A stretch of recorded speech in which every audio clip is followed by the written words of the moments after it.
અમદાવાદ શહેરમાં ડેન્ગ્યુએ મચાવ્યો છે તરખાટ। સપ્ટેમ્બર મહિનાના 9 દિવસમાં ડેન્ગ્યુના 172 કેસ નોંધાયા, જ્યારે ચિકનગુનિયાના 12 કેસ નોંધાયા। જે વિસ્તારમાં ડેન્ગ્યુના કેસ નોંધાયા ત્યાં આરોગ્ય વિભાગની ટીમ ફોગિંગની કામગીરી કરી રહી છે।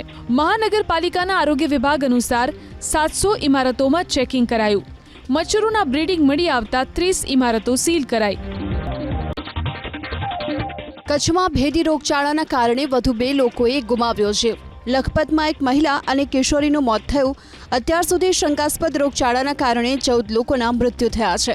કલેક્ટર અનુસાર 11 લોકોના રિપોર્ટ આવ્યા છે, જેમાંથી કેટલાક લોકોના મોત મેલેરિયા તો કેટલાક લોકોના મૃત્યુ પાછળ હાર્ટ એટેક અને બ્રેન સ્ટ્રોક જવાબદાર છે। રોગચાળા મુદ્દે રાજનીતિ પણ ગરમાઈ। કોંગ્રેસના પ્રદેશ પ્રમુખ શક્તિસિંહ ગોહિલે આરોપ લગાવ્યો કે 14 લોકોના મોત બાદ પણ સરકારે કોઈ પગલાં નથી લીધા। શક્તિસિંહના આરોપ પર આરોગ્ય મંત્રી ઋષિકેશ પટેલે પલટવાર કર્યો। ઋષિકેશ પટેલ અનુસાર લખપત અને અબડાસાના ગામોમાં આરોગ્ય વિભાગની ટીમ સર્વેની કામગીરી કરી રહી છે। રાજકોટથી નિષ્ણાંત તબીબોની ટીમ પણ પહોંચી ચૂકી છે।